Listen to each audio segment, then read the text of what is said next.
안녕하십니까. 김종래 TV의 김종래입니다. 오늘 이 국민의힘의 전당대회에서 이제 대표를 뽑는 걸로 이제 끝나죠. 그러고 나면 야권은 국민의힘을 포함한 전체 야권은 차기 대권 후보 경쟁을 벌이게 됩니다. 사실상 막이 오른 겁니다. 새로 선출된 지도부의 가장 시급하고 그리고 최대 과제는 공정한 이 대선 후보 경선 관리입니다. 우선은 대선 후보 이 경선준비위원회부터 구성을 해서 경선 일정이라든가 또는 뭐 경선 규칙 등을 정할 겁니다. 이런 과정들을 이제 늦어도 이제 8월이나 늦어도 한 9월까지는 결론을 내면은 야권 단일 후보 선출이 가능할 겁니다. 만약에 단일 후보가 안 될 경우에는 야권은 필패한다고 보기 때문에 그건 거의 뭐 지상 과제, 지상 명령이라고 볼 수가 있습니다. 자, 근데 현재 거론되는 주자들은 대략 10명쯤 됩니다. 이 중에 다 나올지 나중에 가서는 또 안 나올지는 모르겠습니다만 현재 거론되는 사람들은 그렇습니다. 우선 이번에 국민의힘의 야권의 대권 후보의 경쟁 구도를 보면은 국민의힘이 보수의 큰 집인데 그 밖에 유력 주자들이 많이 있습니다. 당 밖에는 잘 아시다시피 윤석열 전 검찰총장이 현재 있고요. 그 다음에 최재형 감사원장이 있습니다. 그 다음에 안철수 국민의당 대표, 그 다음에 무소속의 홍준표 의원, 그리고 김동연 전 부총리 등이 있습니다. 대략 한 5명입니다. 여기 또 누가 추가할지 또 이분들 중에 안 나올는지는 그건 모르겠습니다만 당 밖에 있지만은 당 안 한제 합쳐가지고 또는 여야를 통틀어서 지금 여론조사당 1등은 윤석열 전 총장입니다. 아주 단연선두입니다. 이런 주사가 앞으로 얼마나 계속될지는 사실은 그러나 엄밀히 말하면 미지수입니다. 여론이라는 건 왔다 갔다 하기 때문에. 또 그리고 아직은 인기조사적인 측면이 좀 있어서 그렇습니다. 윤석열 총장은 반문에다가 이제 친문으로부터 이제 탄압을 받고 저항한 반문의 상징이지만 아직은 총체적인 비전이라든지 국가를 경영을 어떻게 하겠다든지 또는 진짜로 그 머리와 가슴 속에 있는 컨텐츠는 얼마나 무엇이 있는지 이런 것들에 대해서는 언론도 그렇고 여당도 그렇고 같은 야권 내 경쟁 주자들로부터 혹독한 검증이 기다리고 있습니다. 이건 아마 청문회보다 훨씬 더 심한 겁니다. 그동안은 신비주의에 좀 쌓여 있었지만 점점 밖으로 나올수록 그러면 다른 건 뭐냐, 검찰은 알겠는데 다른 건 뭐냐, 이런 이제 검증을 받게 됩니다. 근데요, 사실은 그건 좀 나중 얘기를 하지만 지금 당장 주목할 건 여권의 움직임입니다. 송영길 민주당 대표는 어제 한 라디오 방송에 출연해서요, 정말 윤석열 X파일을 갖고 있냐는 진행자의 질문에 검증 자료를 모으고 있다, 이렇게 이해해달라고 그랬습니다. 그리고 실제 있다는 거나 다름없는 거죠.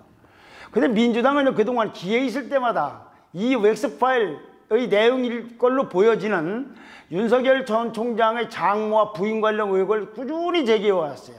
그런데 어제 바로 송영길 대표가 이렇게 얘기한 날 어제 공수처는 지난 4일 날, 그러니까 지금부터 한 일주일 전에 윤석열 전 총장을 직권남용 등의 혐의로 입건해서 수사에 착수했다는 보도가 나왔습니다. 4일 날 수사에 착수한 걸 어제 나왔습니다.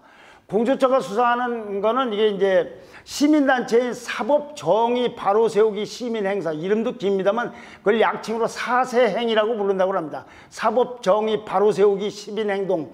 여기서 고발은 2개의 사건입니다. 하나는 잘 아시다시피 옵티머스 그 자산운용, 여기에 펀드 사기 부실, 이 펀드를 사기했는데 수사를 부실하도록 하겠다. 2019년 5월 당시에 윤석열 전 총장이 서울중앙지검장으로 있을 때 이걸 불기소 처분을 하고서 방치했다는 겁니다. 또 하나는 한명숙 전 국무총리 모해 위증교사 혐의를 받은 검사들에 대해서 이 수사가 뭐 잘못됐는데 이 사람들 수사를 하는 것도 방해했다는, 이게 2건입니다. 근데 사실은 이 2개가요, 추미애 전 법무장관 당시에 문제를 삼았습니다. 윤석열 총장을 내쫓으려고. 그런데 결국은 별게 아니어서 흐지부지 되거나 사실은 그래서 무혐의 결론이 난 사안입니다. 그런데도 공수처는 이 사건이 언제 고부서 고발이 들어왔냐면 지난 2월과 3월에 들어왔는데 넉 달, 석 달 지나서야 이제 수사를 착수를 결정한 겁니다. 그런데 이 공수처가 수사 착수를 했다는 것이 이제 대개 이제 고발이 들어오면 고발자 입장이 있으니까 통상적으로 수사하는 걸로 볼 수도 있지만 이번 경우에는 그렇게 보기에는 좀 여러 가지로 석연치 않은 장면이, 석연치 않은 구석이 있다. 실제는 어떤지 모르겠습니다만 정말로 보면 이상한 구석이 있다, 이렇게 말씀드릴 수가 있습니다. 수사 착수 보도가 된 것이 어제입니다. 수사 착수는 4일날 했는데 보도는 어제 했습니다. 근데 어제가 어떤 날이냐? 아까도 말씀드렸지, 송영길 민주당 대표가 윤석열 릭스파일을 재차 언급한 날입니다. 라디오에 출연해서. 그 다음에 윤이 첫 공개적인, 그동안에 은퇴 후에, 이제 사퇴 후에 조용히 지냈었는데 공개적인 행보는 바로 다음 날이에요. 윤 총장은 그 전날, 즉 그러니까 9일날 무당 이혜영 독립투사, 이혜영 기념관 개관식에 참석하면서 총선 사퇴 후에 처음으로 공식 선상에 모습을 드러냈었어요. 그 바로 다음날 이런 보도가 나왔어요. 또 하나는요, 윤석열 총장이 대선 선호도 조사를 언론기관마다 하는데 그날 발표가 되기를 35.1%로 그동안의 최고치를 갈아치운다라고 그랬습니다. 하필이면 이런 날 착수한 것은 일주일이 지난 것이 사실이 보도가 됐다 이겁니다. 근데 또 이건 말고 이렇게 시기적으로도 이상하지만 공수처 여건을 봐도 석연치가 않습니다. 우선요, 공수처의 수사 인력상 윤석열 총장을 지금 수사하기에는 인력이 절대적 부족한, 수사 역량이 그렇게 안 됩니다. 왜냐? 공수처의 검사는 처장과 차장을 제외하고 23명인데 겨우 이제 13명 지금 밖에는 채우질 못했고, 그나마 한 6명 정도는 지금 교육을 받고 있습니다. 그러면 수사는 장기화될 수밖에 없고, 수사가 늘어질수록 여당은 계속 그놈을 가지고 시비를 걸 수 있으니까 호재로 생각할 겁니다. 실제가 효과가 나타날지 안 나타나는 여건은 그렇게 생각할 거다 이거죠. 그런데 또 석연치 않은 것은 이 보도가 나오자마자 여권 민주당 사람들은 기다렸다는 듯이, 자, 용두삼일지 판도라의 상자가 열릴지 지켜보겠다. 이건 으름장을 놓는 것도 아니고 증거가 곧 드러날 것이다. 조국 때처럼 샅샅이 조사해야 된다. 윤석열은 배신자다. 등등으로 공수처를 엄호 또는 사격하는 발언을 하고 있습니다. 지원 사격을 하는 거죠. 근데 저는 아무리 이렇게 해도 공수처 수사가 여권이 기대와는 반대로 윤석열 총장을 키워줄 걸로 봅니다. 계속 탄압받는 현상 반문의 상징으로서 더 벌두듬하는 게 아닌가.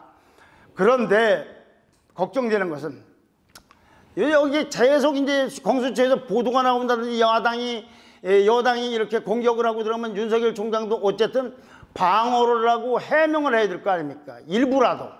아예 처음부터, 오늘은 묵살하고 있습니다만 계속 끝까지 묵살할 수는 없다. 그럼 공수처에 가서 수사를 받겠더라도 그래야 될 거 아닙니까? 그랬을 경우에는 그런 과정에서 전혀 예기치 않은 상황이나 돌발 사고를 맞을지 모르는 것, 이건 정말 모르는 일입니다. 지금 여권은요, 지난번 서울시장 때 오세훈 후보에게 생태땅 공세를 하듯이 윤석열 총장을 총공격하면서 흑색 선전이라든가 황당한 가짜뉴스 또는 폭로가 뒤따를 가능성이 굉장히 큽니다. 이런 가운데 윤석열 전 총장은 국힘 전날인 어제, 오늘이 국힘 전된 날인데 어제 대변인에 이동훈 조선일보 논설위원을 내정했습니다. 이 논설위원은 저한테는 사적으로는 한국일보 후배이기도 하고 조선일보 후배이기도 하고 또 대학교 서울대 사회학과 후배이기도 합니다만 인정했습니다. 아마 인사로는 처음 한 인사라고 합니다. 이 사람은 이제 다음 주 월요일부터 근무한다는데 이 예외도 참모진을 꾸리는데 아주 소규모로 꾸린다고 합니다. 대변인을 내정했다는 얘기는 그동안에 이 사람도 윤석열 만나서 얘기하고 저 사람도 만나고 그러니까 혼선이 자꾸 왔다 갔는데 그 메시지를 좀 통일하게 전달하려는 것, 그런 측면이 제일 중요할 겁니다. 그런데 여기에다가 국민의힘 전날 대변인을 내정을 하고 그 다음에 소규모 참모진까지 꾸린다고 하는 걸 생각해 보면은 아하, 윤석열 전 총장의 국민의당 입당 시기를 국민의힘의 전당대회 컨벤션과 새로 된 대표가 뭐 여기도 만나고 뭐 인터뷰도 하고 저 인사를 발표하고 이런 컨벤션 효과를 단단히 누리고 그것이 잠잠해질 7월 중으로 입당 날짜를 잡은 게 아닐까 하는 생각이 듭니다. 또 공수처 수사가 됐다고 할 경우 윤석열 총장은 방어 진지가 필요합니다. 방어막. 그러기 위해서 국민의 입당을 적극 검토할 수도 있을 겁니다. 당 밖의 인사 중에서 윤석열 총장 말고서 새롭게 주목되는 사람은 전에도 종종 거론됐습니다만 이제 본격적으로 새롭게 주목되는 사람은 최재형 감사원장입니다. 오늘자 동아일보는 최재형 원장과 한 가까운 지인이 누군지는 모르겠습니다. 동아일보도 밝히질 않았으니까. 동아일보와의 통화에서 최 원장의 친구와 동료뿐만 아니라 가족들까지 대선에 도전해서 나라를 바로잡아야 한다고 설득하고 있다. 최 원장이 그래서 거의 결심한 걸로, 대권 도전을 결심한 걸로 보인다. 사의 표명은 시기 문제인 것 같다. 그러니까 내일 할지 한 달 후에 할지 두 달 할지 시기 문제인 것 같이 말했다고 보도했습니다. 2018년도 1월 10일 취임한 최 원장의 임기는 법적으로는 내년 1월 1일까지입니다. 그러니까 그만두려면 그 전에 나와야 됩니다. 그것도 너무 임박해서 나오면 안 되니까 좀 일찍 나오려면 아마 좀 검토하죠. 그런 걸 검토하는 것이 아닌가. 또 최 원장과 소통하는 걸로 알려지고 있는 정의화 전 국회의장도 10일 날 어제 연합뉴스와의 통화에서 처음 만났던, 그러니까 최 원장을 처음 만났던 6개월 전에는 대권 시계로 볼 때는 9시, 그리고 대권 도전 결단의 시간이 3시라고 하면 지금 좀 정오쯤마다 절반은 온 것 같다라고 얘기를 했습니다. 그런데 저도 이렇게 저렇게 듣는 소식, 소문 이런 걸, 사실들을 들어보면 최재형 원장은 거의 대권 도전 의사를 붙이고 동아일보 보도처럼 시기를 택하려고 하는 것이 아닌가 싶습니다. 그가 대권 레이스에 합류를 하게 되면 의외로 강력한 다크호스가 될 가능성이 있습니다. 그는 원전 1호의 경제성 조작 사건을 밝혀서 친문과 적대적이 됐습니다. 그리고 윤석열 못지않게 반문의 상징이 된 사람이에요. 또 사법부 근무도 오래 했고 감사원장을 지고 하고 있으면서 행정 전반에 대한 이해도가 높아졌을 것이고 문재인 정부의 문제점도 골고루 파악했을 겁니다. 그러니까 결국은 컨텐츠가 있다는 얘기입니다. 거기에다가 최 원장은 두 딸을 낳은 뒤에 두 아들을 입양한 사실이 있습니다. 또 몸이 불편한 친구를 오랫동안 지극정성으로 돌본 일화 등 하여튼 이 최 원장에 대해서는 보도상으로는 파도 미담밖에 쏟아지는 게 없다는 인물로 알려져 있습니다. 자, 그런데 이번 국민의힘 전당대회에서는 일부 후보들은 윤석열을 거의 앵무새처럼 대내다시피 했어요. 그래서 이제 이 최재형 같은 사람이 끼어들지 않으면 기존에 있는 멤버들하고 하면은 야권 대권 경쟁 구도는 굉장히 단조롭게 갈 가능성이 있어요. 흥행이 성공하지 않고 심선하지도 않고 참신하지도 않다 이거죠. 근데 뉴페이스계인 최재형 원장이 전격적으로 참전을 하면 윤석열과 아마 새로운 경쟁의 드라마를 엮어낼 수 있지 않을까 싶습니다. 이거는 흥행으로 초대박이 난 국민의힘의 이번 전당대회의 시즌2가 될 수도 있습니다. 최 원장은 만약 그런 시즌2가 있다면 그 드라마를 만들 거의 유일한 인물입니다. 예를 들면 똑같은 건 아니지만 전당대회에서 이준석 후보를 연상해보면 될 겁니다. 아, 이게 새로운 사람이 나와서 새바람을 일으켜서 완전 드라마가 구도가 바뀐다 이런 얘기예요.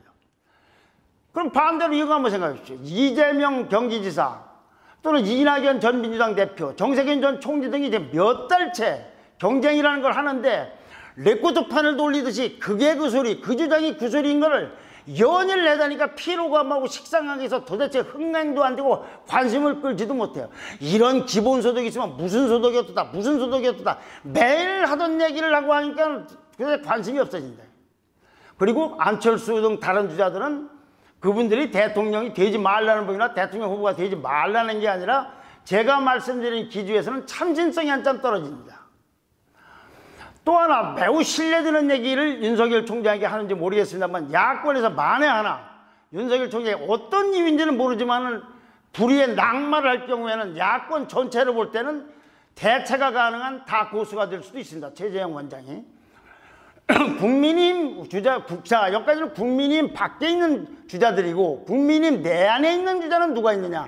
유승민 전 의원, 원희룡 전 제주지사, 황교안 전 대표, 하태경 의원, 김태우 의원 등이 거론되고 있습니다. 이 중에 다 나올지 포기할지는 모르겠습니다.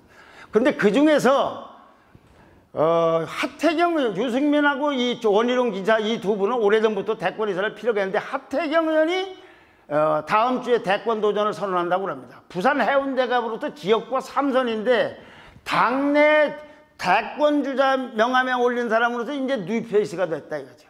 그럼 박근혜 전 대통령 탄핵 때 유승민과 함께 탈당했다가 바른정당에 몸담았다가 미래통합당이 통합돼 현재 있는 쪽으로 나갔다 들어온 사람입니다. 말하자면 하이원의 출마는 근데요 친분이 아주 두꺼운 걸로 알려진 이번에도 뭐 나는 뭐 이준석 개라고까지 했던 하태경 의원이 출마는 혹시 이준석 후보하고 다 교감한 게 아니냐라는 관측이 나옵니다. 당연히 유승민하고 함께 탈당했으니까 하 의원은 유승민 의원하고도 가깝습니다. 그런데 하 의원은 내가 오랫동안 고심해온 거지 유승민 돌풍과는 전혀 관계없다고 일축했는데 하태경 이 둘 다가 하여튼 유승민하고 가까워서 그래서 이 사람들이 이 하태경, 유승민 전부 가까워서 하태경 후보하고 유승민 후보가 나란히 출마했다가 팀플레이식 그래서 레이스를 하다가 중간에 한 사람으로 몰아주는 게 아니냐는 관측도 있습니다. 그 밖의 주자들에 대해서는 너무 잘 알려진 사람들이라 오늘 방송에 컨셉상 안 맞고 시간 관계도 있어서 생략할까 합니다. 다음에 또 언급할 기회가 자주 있을 겁니다. 댓글과 좋아요, 구독 신청 부탁드립니다. 감사합니다.